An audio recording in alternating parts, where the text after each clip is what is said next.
Well, good evening, everyone. I'm Scott Monroe, the managing editor of the Morning Sentinel and Kennebec Journal newspapers. And I'd like to welcome you all to another edition of Maine Voices Live Waterville. We're here live tonight on Zoom, and a recording of the discussion will be posted later on our website, centralmaine.com. We'd like to extend a big thanks to Colby College in Waterville for continuing to sponsor this popular event series. Thank you, Colby. Tonight, we're thrilled to have Sentinel reporter Zara Norman interviewing Rebecca Corbett, the New York Times investigations editor who is a graduate of Colby and a former Sentinel editor. A quick programming note, if you have a question for Rebecca, please write that at any time using the Q&A button in your Zoom screen, and we'll get to those questions in the last 15 to 20 minutes of tonight's event. And now I'd like to turn things over to Bill Nemitz, who will introduce our guest and say a few words about the Maine Journalism Foundation.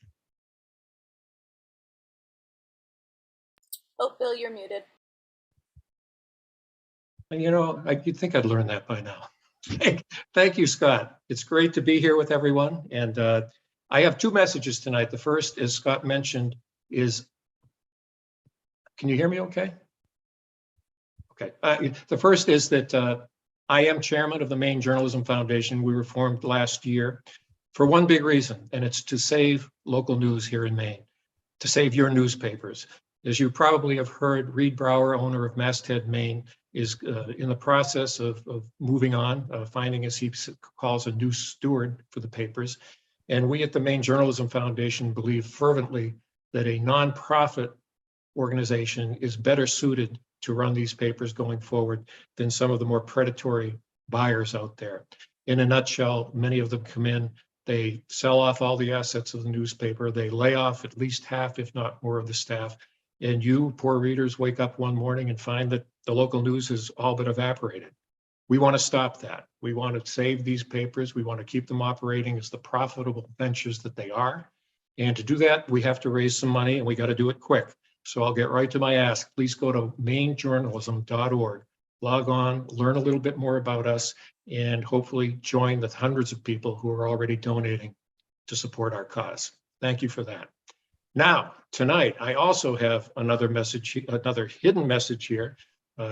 We're introducing Rebecca Corbett from the New York Times, and I am particularly thrilled to be doing that because Rebecca Corbett hired me 45 years ago as a reporter for the Morning Sentinel. I was a young kid with a journalism degree. I walked into the old Sentinel building at 25 Silver Street, said, I'm looking for a job. They didn't have one at the moment, but 2 months later, I came home to my parents. My mother had a note up on the wall that said, please call. She was then Miss Littleton at the Morning Sentinel. She wants to talk to you about a job. And the next thing I know, I had been hired as a reporter at the Sentinel. And lo and behold, by the time I got there, Rebecca had moved on to a career which has taken her to great heights. She went on from Waterville to Manchester, Connecticut, from there to the Baltimore Sun. And then in 2004, she joined the New York Times, where we all know her as the editor who spearheaded the New York Times 2017 investigation into Harvey Weinstein's sexual misconduct. And we've all seen that depicted, most of us anyway, in the 2002 movie, She Said. Joining Rebecca in conversation tonight is reporter Zara Norman. Zara covers my old hometown of Winslow. She graduated from Brown University in 2022, and she interned in Rhode Island for the Boston Globe. She's a native to England, and she now lives in Waterville, which I assure you is a great place to start a journalism career. Rebecca and Zara, take it away. Thank you, Bill. Thank you very much. And thank you, Rebecca, for joining us. I know hope everyone's getting their questions ready. Got a lot to ask you. You've had a fantastic career so far, and I'm excited to pick your brain. Firstly, I'm wondering if you could, for all of us, either from your perspective or from the New York Times' perspective, how would you define investigative journalism? I guess I would describe it as an endeavor to reveal information that is in the public interest. Typically, it involves exposing problems, either wrongdoing or failures of public policy or execution of them. It's not always about government. It can be about almost anything. But the aim is to examine and dig into stories that affect people and can have some impact. And one of the things we often say is, if you know the answers to the questions, then it's not an investigative story. It might be a good story. It could be a news story. It could be an explanatory story, but there is an element of risk to it. You don't know where you're going to end up when you begin. Right. And so when you begin a project, I mean, how much of the time does your team chase something down that doesn't materialize in a project we actually get to read about? It's really hard to quantify. I mean, I would divide the types of stories we do into those that are off the news. So there's a running news story, or it's a big subject, the war in Ukraine, or the, a subject that's happening, a topic in Congress, or, coverage of policing. So often there are ideas that arise about, we could go deeper on this aspect of it, which has been unexplored. Or we wonder if there, is a record of problems with, this sheriff's department. But other times there are stories that are completely hidden, that you don't know are even there. And sometimes it just begins with a question. I wonder if there is a record of, abuses, name the subject. Or I wonder if this policy has been successful, or if, a recent example in the last 2 years, if what the story is with US drone attacks in Afghanistan. So the ones that are off the news, I think, tend to, you'll know reasonably soon in most cases. That generally we sort of, if we think the idea is a good idea, we'll say to a reporter, spend a few days or a couple of weeks and digging into this, and let's talk about what you might look at, and then let's see if there's a there. Oftentimes we get tips. We have a very elaborate tip line that was created about 5 years ago at the Times, which allows people to there's a variety of security levels, and people can leave tips in totally anonymously, and but we can get the information and begin to work with that. Other people are very happy to, let us know their names, contact information, whatever.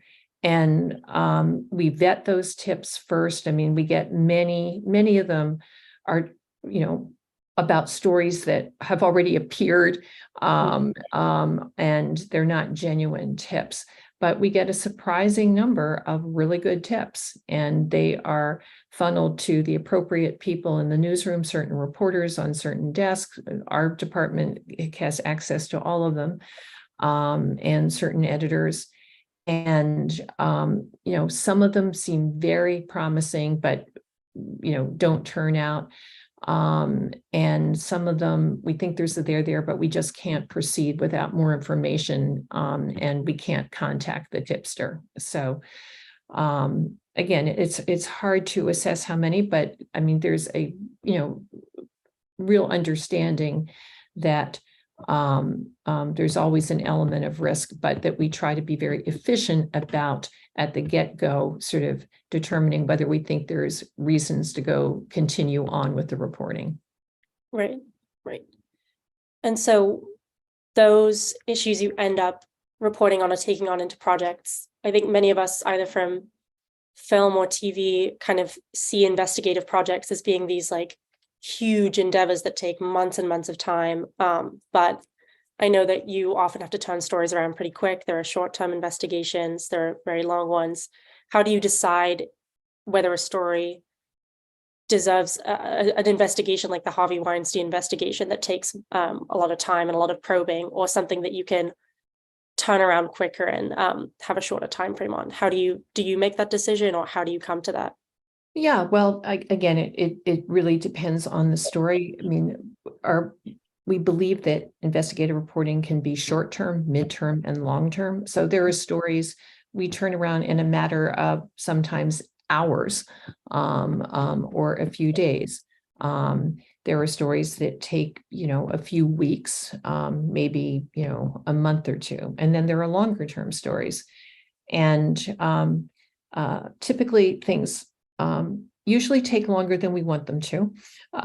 It's a inherently inefficient process. But there's sometimes an inflection point where you can publish the story, and there's often a question of, do we wait to know everything, or do we think we have a publishable story now? And sometimes we make the decision to publish, particularly in a competitive environment. And sometimes we make the decision, we think that it's really important for this particular story to really be able to answer the real big questions that we're asking, and not do it in pieces. So those stories can tend to take, some multiple months. But we really try to have a balance of, the different pacing of projects. The Weinstein story took 5 months, and with 2 reporters initially, for the first month or 2, it was just 1 reporter.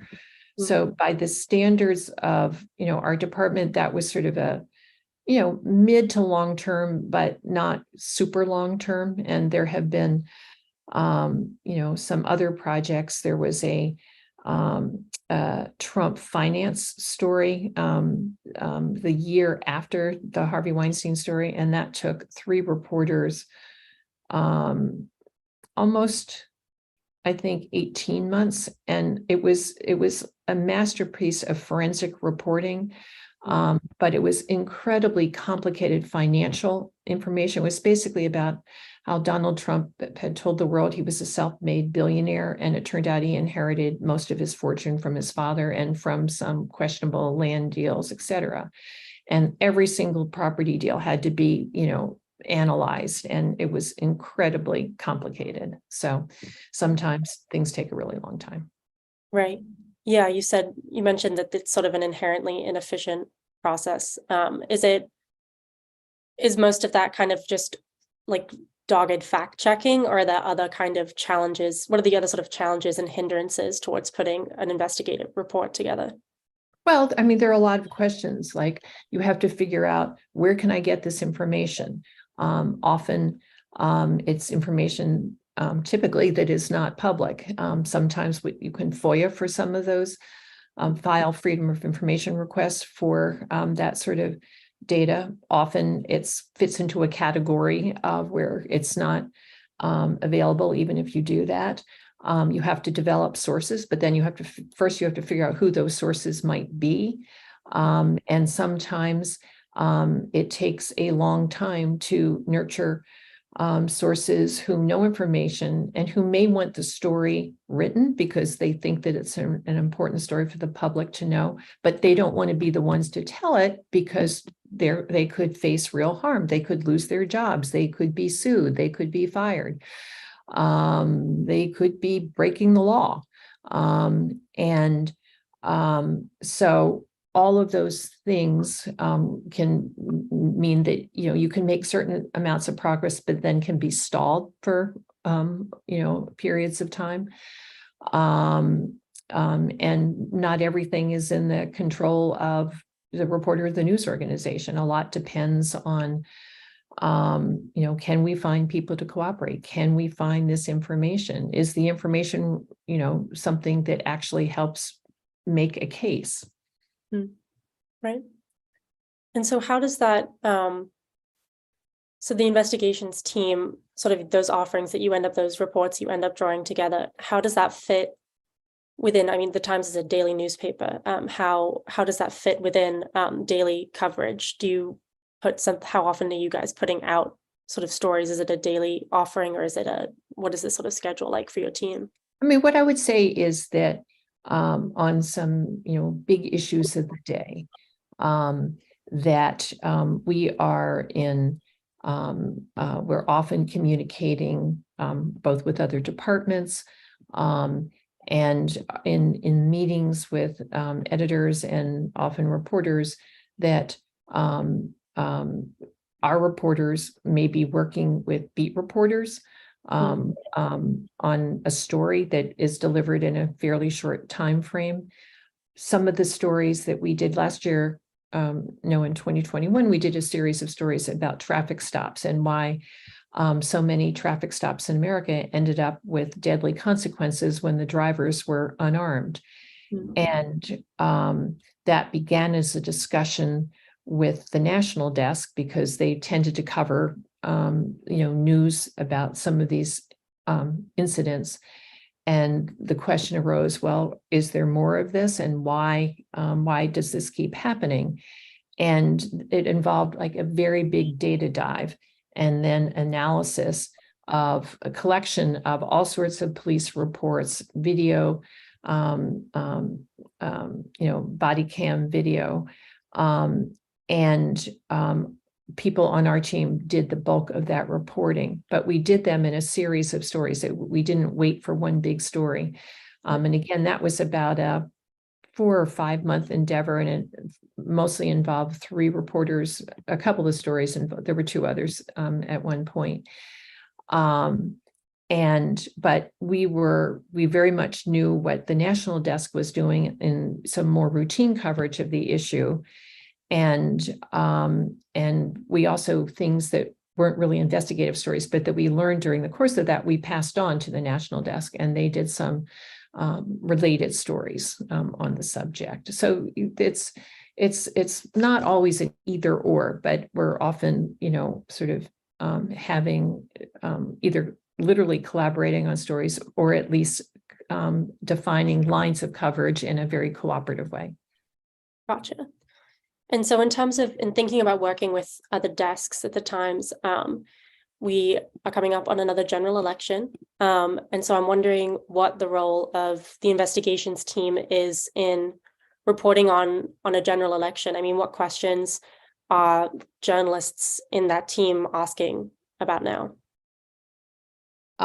So there's a group of reporters on our broader team, another editor mostly oversees them, who have usually during campaign years have been drawn into the campaign coverage. And, there's sort of a real standard playbook of who are the candidates, what can we find out about them, what is their records, what do we know about the money behind their campaigns, who are the people around them helping them define policy, what do we know about their personal history, what do we know about any problems with criminal records, legal disputes, positions they've taken, if they're politicians, what positions have they taken in the past, and what has that led to.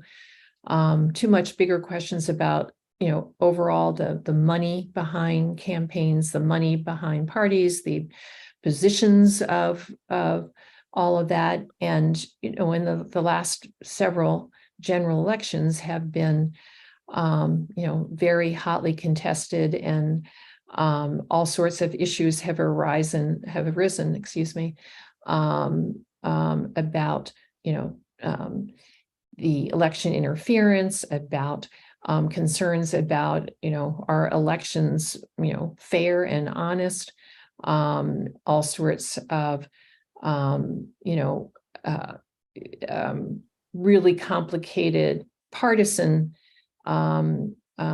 aspects of the way the country is approaching politics these days. So, there's a whole lot to take into account, but it begins with a standard vetting of, the players and the parties, and then all these sort of other forces that, in the form of, other players, people, both on the right and the left who are exerting various pressure on candidates, et cetera. Definitely. So to pivot a little, as Bill said, the investigation you are most known for to date was the Weinstein report published in late 2017. That investigation was conducted by Jodi Kantor and Megan Twohey under your leadership. They wrote the book She Said, which is fantastic. People should read it.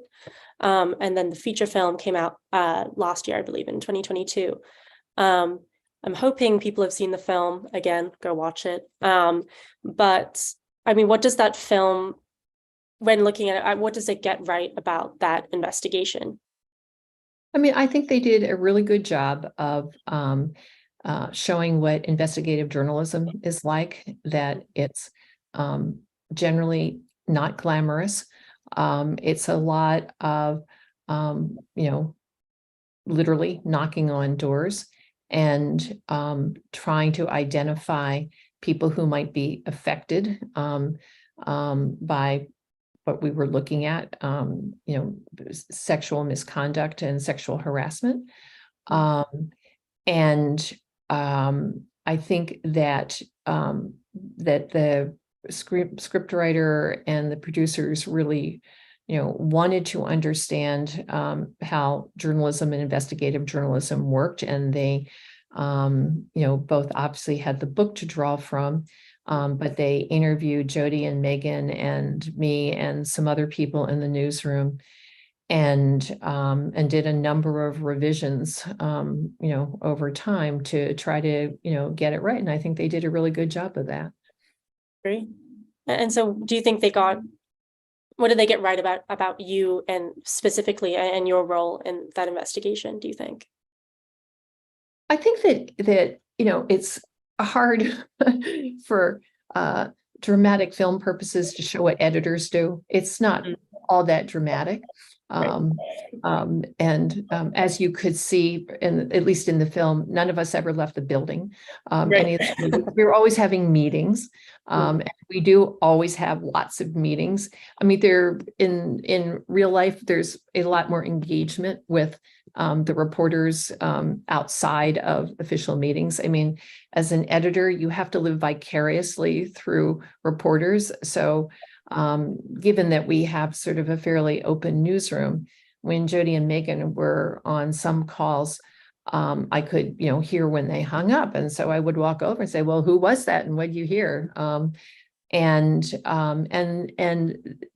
meetings were intended to be inflection points in the reporting, where there was sort of some discoveries that prompted us to sort of change our reporting plan a bit. Like there was a period where the initial belief was that the alleged victims of Weinstein would be actresses, but in a couple of months, I forget exactly how this happened, but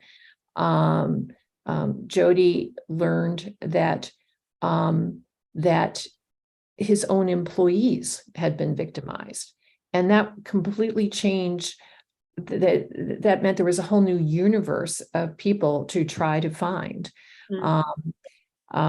So, I think that for the most part, it was a little harder to quite grasp what editors do, both for the filmmakers and probably for the public. But I think they, really did a good job of it. And obviously, the reporting is way more fascinating. The reporters are way more fascinating. And so I was grateful to have a character played by Patricia Clarkson in the film. It's a good high praise to have Patricia Clarkson. Yeah. We had a couple questions about the investigation itself, and particularly how whether you, were ever felt pressured to drop the story by your organization or by other individuals to not pursue it. I mean, Weinstein was such a media titan, and as a news organization, how did you feel ever threatened or pressured to drop it? And if so, how did you kind of push past that and find the courage to keep pressing on on the story. No, and what I would say to that is that, I mean, the only pressure was pressure Weinstein was trying to bring, where he got nowhere.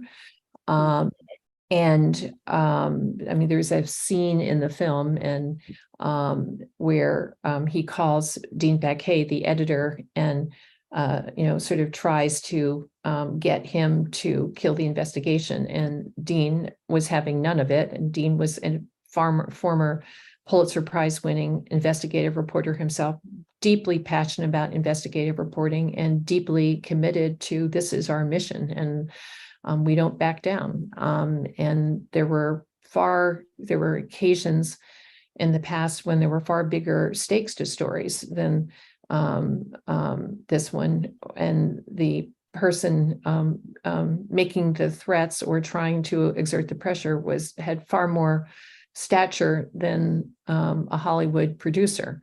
Right. So there never was any pressure that I felt or the reporters felt, but there was our own pressure of, are we going to get this story and how long would it take? I was confident that we would get the story. I think Megan and Jody worried more about we would not, but I thought it could take, longer than it did. So, there's always that sort of pressure. And we knew that we were in a competitive situation. So that always sort of, is a institutional concern. Right, a kind of pressure. And so you say you were confident that you sort of had the story. Was there a moment? I mean, this story ended up being so transformational for the Me Too movement. Began in 2006, founded by Tarana Buck, but it was sort of had a renewed viral moment after these allegations came out and were published. Was there a moment where you knew, like, we've got the story? Did you have an idea of the impact that this was going to have, or like a moment where you sort of had a big realization, or was it more of a growing feeling? Or did you have a sense of the impact of this report? At the time of publication, no, not at all. I want to address that further. Let me back up a second, though. Sure. In your previous question about, was there ever concern that we wouldn't be able to get the story? That your original question about, do stories not work out? I mean, we knew after a fair amount of reporting that there was that there were enough stories that Jody and Megan heard about from women, or heard that there were stories about, women having these, unfortunate encounters, that we had reason to be confident that there actually was a story there. There was a problem that the story was centered on.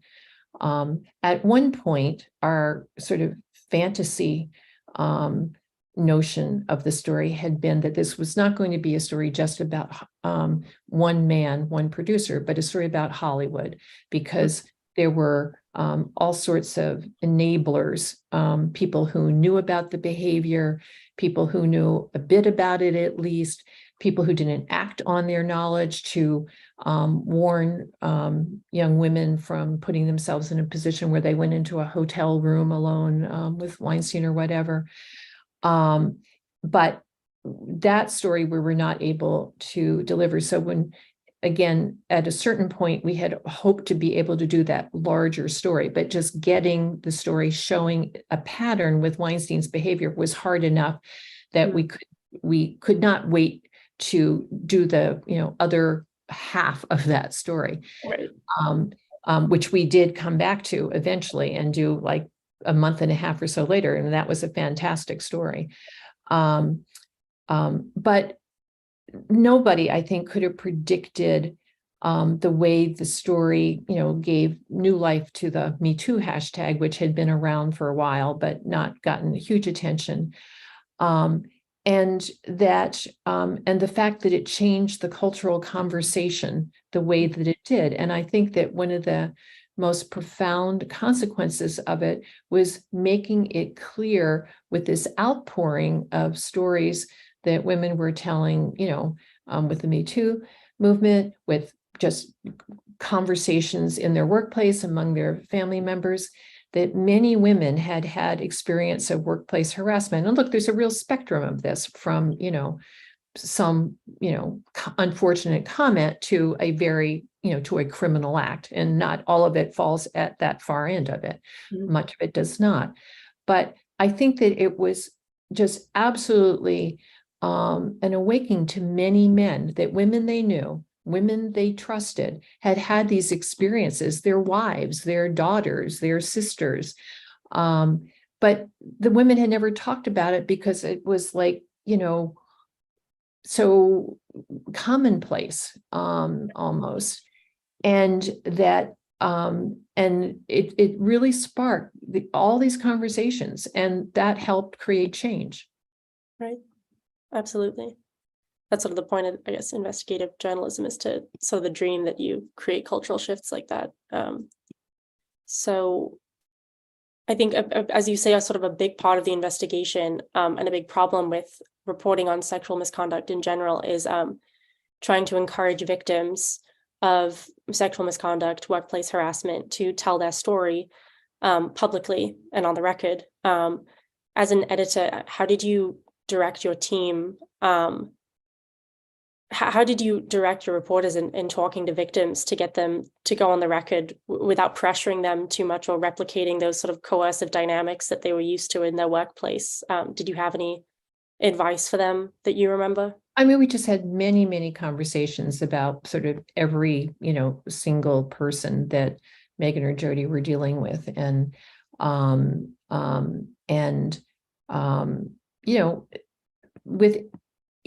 with any reporting subject, you have to build trust with sources. And, to varying degrees, people are taking risks by letting you use their information, and ideally letting you use their name. And in some cases, we agree that we can use some material anonymously. But because on this particular issue where there had been there was plenty of coverage about sexual harassment over the years, but it was always sort of about one case and one accuser, one accused. And it was very difficult to achieve much in the term, both, in the courts, but also in public opinion, because it was, this classic, she said and he said back. And so we made this decision that we really strongly believed that we had to use the tools of investigative journalism, which include documents and witnesses and corroboration, as much as possible to tell these stories, and to use the names of the accusers.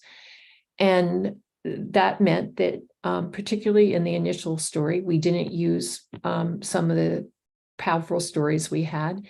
It meant that some women could not feel comfortable telling their stories publicly and letting their names be used.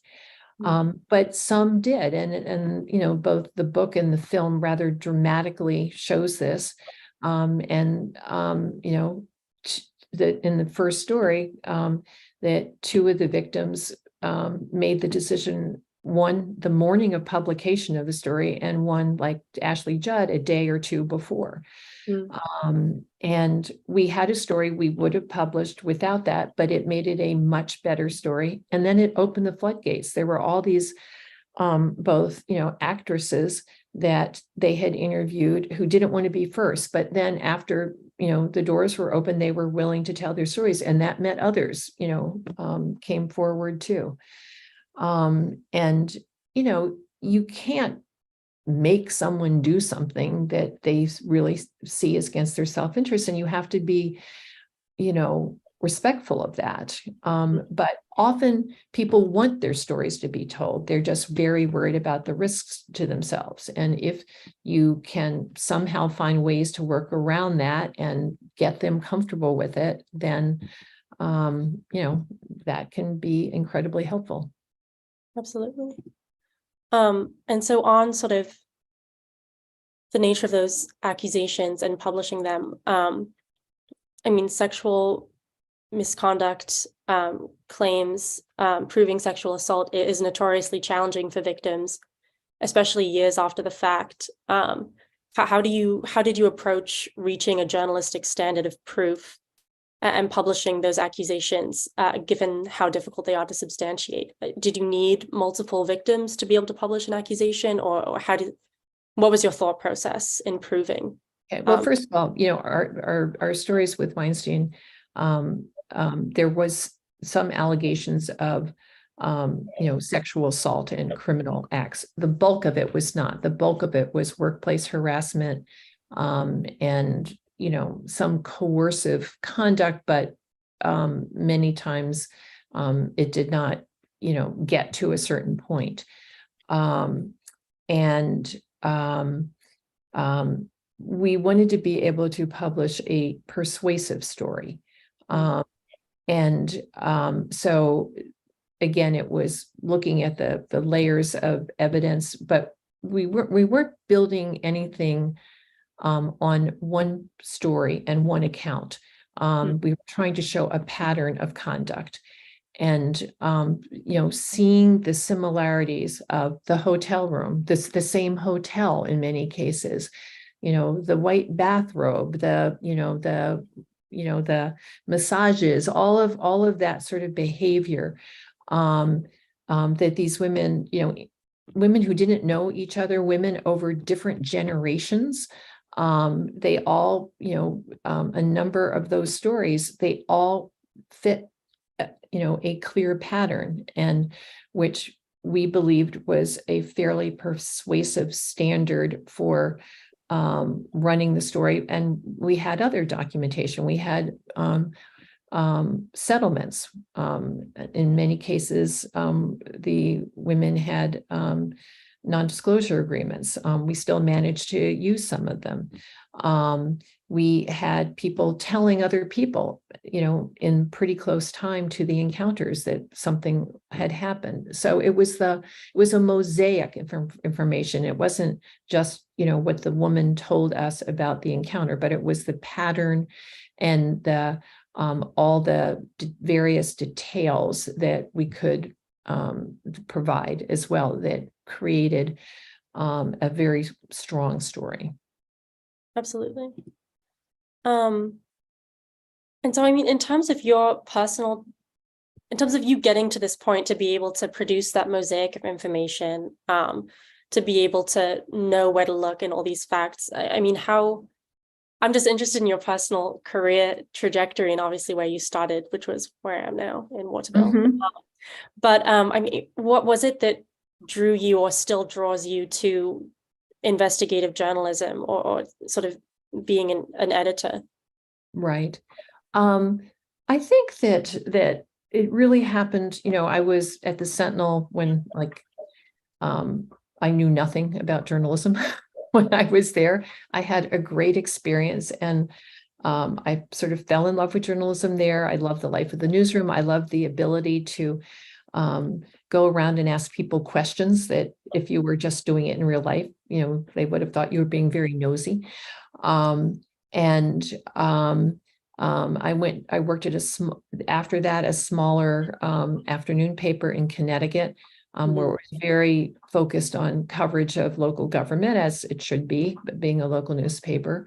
But it was really when I came to the Baltimore Sun and was there for a long time, and there had been a very good history of investigative journalism there, and I sort of fell into it. I had the dream job of most journalists, of being city editor at the time, which was a very bustling newspaper in a city that had a very rich history and also a lot of problems and some corrupt officials. And so I got involved in, that sort of coverage, and did deeper investigative stories on all matter of subjects during the time I was there. And when I came to the Times, one of the first stories I got involved with was the National Security Agency's warrantless wiretapping program, which I think was published in 2006 and created a huge uproar that meant sort of changing the law, that the President of the United States had told the publisher of the New York Times that there would be blood on our hands if we published that story. And that did not result. That was way more pressure than, as I said, a Hollywood producer. But it's the thing about all of it is writing about and telling people information that matters about their lives, about how their government works or isn't working right, of how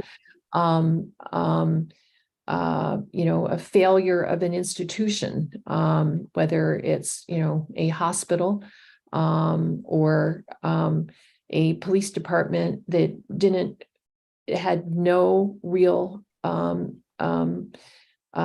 investigations of sexual crimes and therefore didn't prosecute them, couldn't provide cases to prosecute. So it's all of that is sort of the same interest in discovering stories that matter. Absolutely. And so has in that time in your career thus far, how much has your role as an editor changed over time? Do you have new considerations in a sort of digital first era? Is it to you a digital first sort of era of sort of media, or are you? Oh yeah. Oh yes. Very much so. Yeah. I mean, I don't think that it really, in terms of the nature of the work of investigative reporting, I don't think it's really changed much at all. I mean, we present stories sometimes in different forms. We do some very visual stories. Sometimes with an investigation, we'll do, some smaller explanatory elements, whatever. We do a lot of data journalism. Someone from our department did like this big examination of Tucker Carlson that ran early in 2022.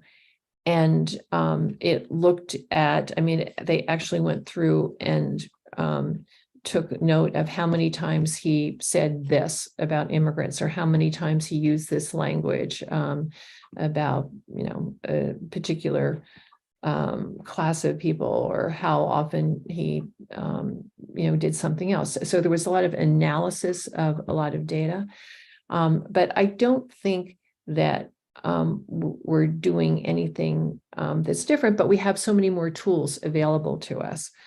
Like on the traffic stop story that I mentioned, we work with our visual investigations team because we would be looking at these videos, and sometimes they were fuzzy. Everything happened so quickly. It was very hard to quite understand what was happening. And first of all, they had all these tools to slow things down, to sharpen things up.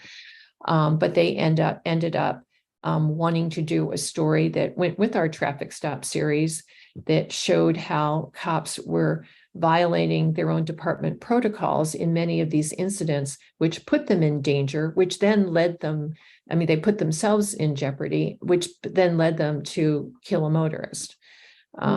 So, all the, incredible new tools we have is great for different ways of storytelling, but the actual journalism hasn't really changed. Gotcha. Thank you. I think we have a lot of audience questions coming in, so I want to be conscious that we get to those. Okay. So one question we have that was submitted ahead of time is, what are the biggest differences between telling stories at a small daily and the New York Times? And they want to know your best Maine story too.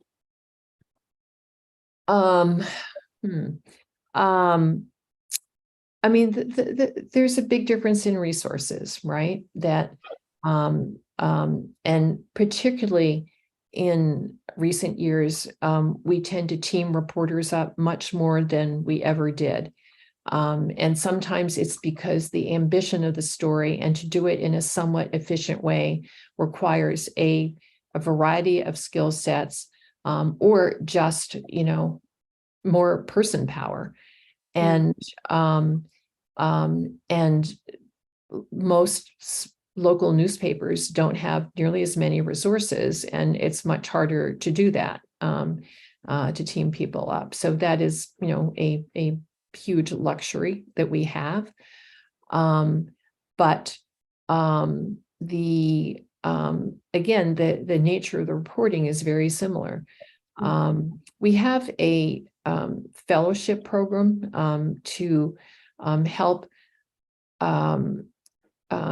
support local investigative journalism around the country. The program just started this year. And Dean Baquet, the former executive editor of the paper, is heading this. And two of the fellows that have been selected are writing about, they're both in Mississippi. One is writing about water problems in Jackson, Mississippi that have been going on for 10 years, where basically a lot of the town water is not drinkable. This has been going on for 10 years. And that reporter's assignment is to write about the water. She had a great first story, and is continuing to write about it. If there were a local newspaper, they could do, there is a local newspaper, but for whatever reasons, given their limited resources, they didn't have someone they could just devote, or they didn't choose to devote someone to just writing about the water problems. Another reporter in the state is writing about problems with sheriffs across the country. There are many elected sheriffs. There's very little oversight of them. They often have large swaths of territory they're responsible for. And there's a lot of problems in some cases, in some jurisdictions. And again, this is something that one person is doing on their own. It doesn't require a team. And this sort of reporting can happen at almost anywhere in America. But if we were doing certain types of stories, like our traffic stop stories, we could have done with one reporter, but it would have taken a lot longer because the data requirements were so great. And again, we were trying to show patterns. So, Gotcha. Thank you. We have a couple questions asking about objectivity and neutrality in reporting, and what your position might be on preserving objectivity and neutrality in the pursuit of the truth of a matter. Can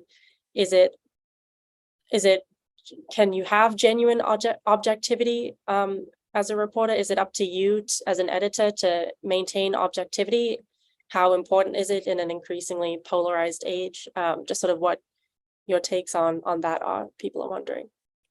We have a lot of discussion about that word, and it's a word that's sort of often used. And I'm not sure that there's a consensus on what it means.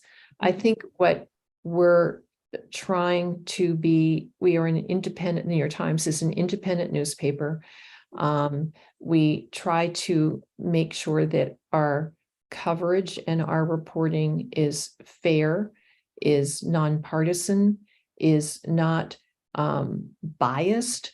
And reporters may feel, deeply passionate about whatever they're covering. Today, the Pulitzer Prizes were awarded, and the Times won for its coverage of the war in Ukraine. And some of the people who have been there, on the ground for a year, risking their lives, seeing, horrendous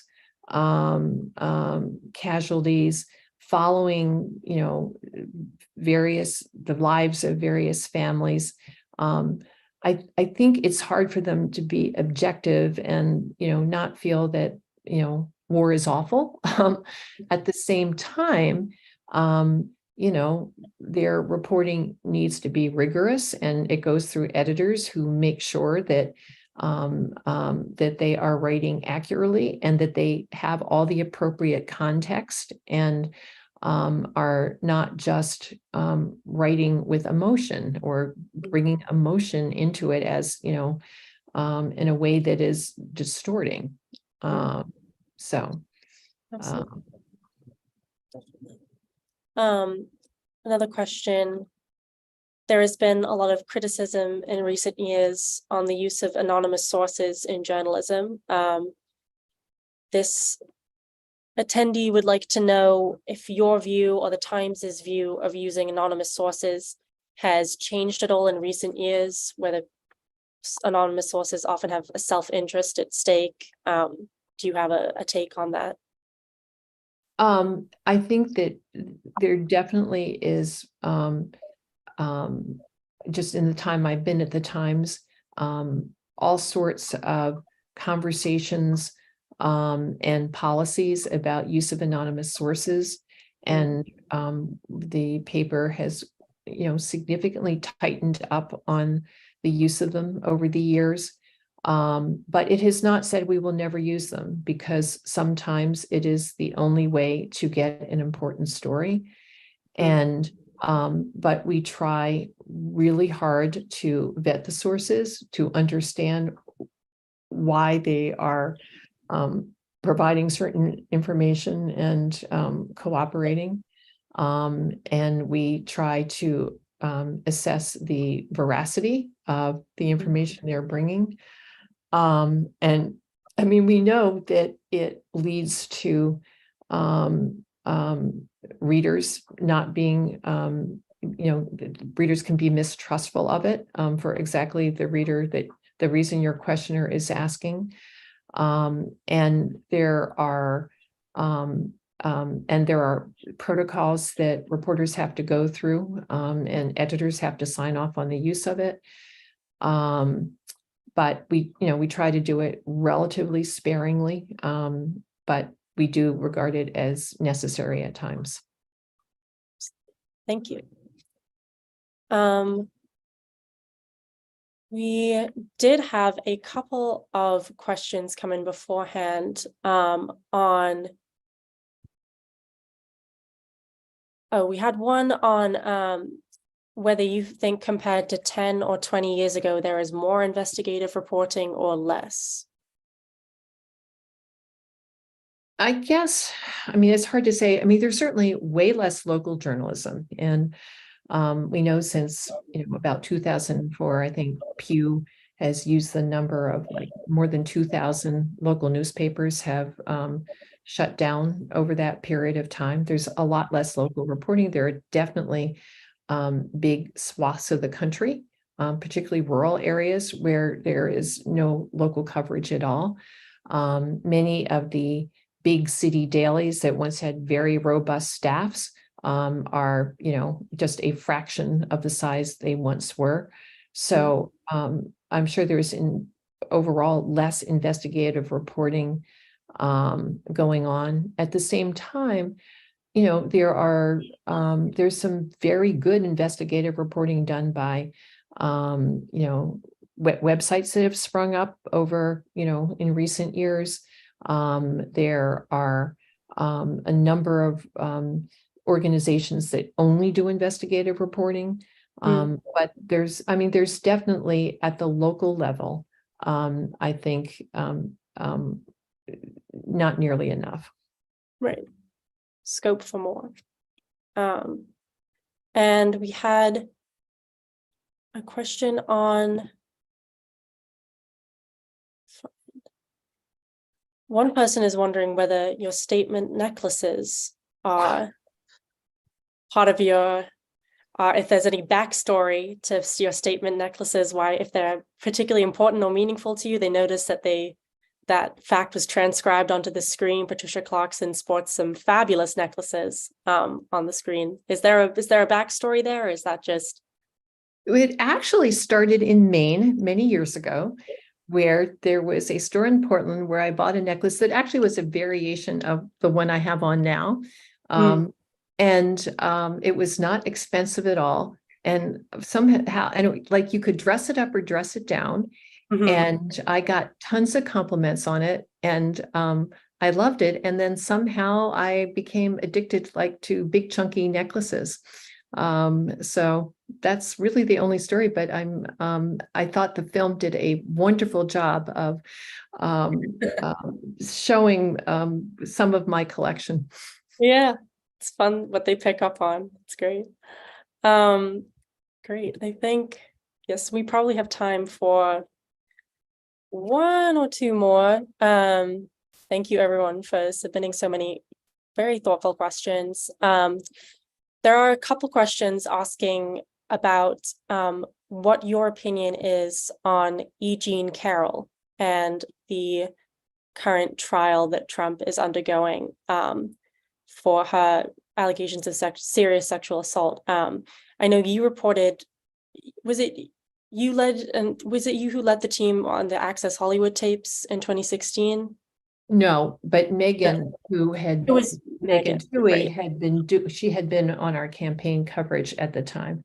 So when the E. Jean Carroll thing, when her story appeared in New York Magazine, and the Times book reporter wrote a story about it, Megan noticed it and was curious, partly because she had covered the story about the Trump accusers, a story that sort of went nowhere rather quickly when he denied all the allegations, and the Access Hollywood tape sort of was a big story for about 5 days, and then I forget what happened with Hillary Clinton, but something big happened with Hillary. Right. It might have been the Comey thing, I can't quite remember now. But at any rate, so she was interested. So she ended up, it was actually on our website earlier today. She interviewed the two women who Carol told her story to within the same day that the incident she alleged happened, and another one within just a couple of days. And they were the two women who testified on her behalf in the trial. And then we did a daily episode where you could hear Megan was interviewing Carol about what she said happened, and then what she told the two women, and what the two women, recalled, and their account of all of that. It very much paralleled the testimony in the trial. And and those women had not gone public before, so we were able to reveal that. And the trial is really interesting. It's the first time such serious allegations against Trump have gone that far. But you can see the tactics of the defense lawyer, which is, she can't even remember the date. How can we possibly respond to this? And the whole thing's made up. The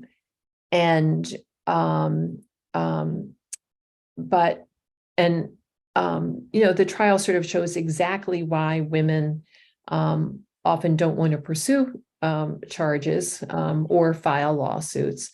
At the same time, she seemed to have not really wavered from her account under cross-examination, but it's incredibly difficult to predict what juries will do. And it's an interestingly majority male jury. Whether that will make a difference or not, who knows. She has a very good lawyer, but we'll find out very soon, I think. Great. And then what effect, if any, it has on a presidential campaign, I guess. Yeah. Well. And then I think one last question, perhaps. How is the New York Times dealing with hybrid work? Do you miss a fully staffed in-person experience, or do you think the connectivities like Zoom, where we are now, are working out? Well, right now, I go to New York 3 days a week, and then I'm in Baltimore 2 days a week. And so it's sort of arguably the best of both worlds. During the pandemic, like most of our staff, I was home full time. And I think the paper demonstrated that we were able to produce a very robust news report. It was an incredible amount of very serious news during that time with the pandemic and the sort of unrest in the country and all the other stuff that happened. I can't even remember it all now. And we are not fully hybrid yet. I mean, there are still a lot of people who have not really come back in, and hopefully that will change this summer. We've had a labor negotiation that's dragged on a bit, but hopefully we're near the end of that process. But there are real benefits to being together, just being able to have ad hoc conversations instead of planned ones. Younger reporters, the way many reporters learn is listening to how the person sitting next to them does an interview, presses a source, deals with the politician, brainstorms about, how can I find out this or that? And we've had new employees, and they've really missed that. And I actually think hybrid is a great solution, where we've given people flexibility, but there's still a work culture there. Absolutely, I agree. Okay, great. I think we are at 8 p.m., which I believe means that we are supposed to be saying goodbye. I'm not sure if I'm closing this out or who is, but thank you very much. This was a great conversation. Thank you for all you do, and thank you for all you've done and will continue to do. Yeah. Well, thank you so much, Zara. Yeah, thank you.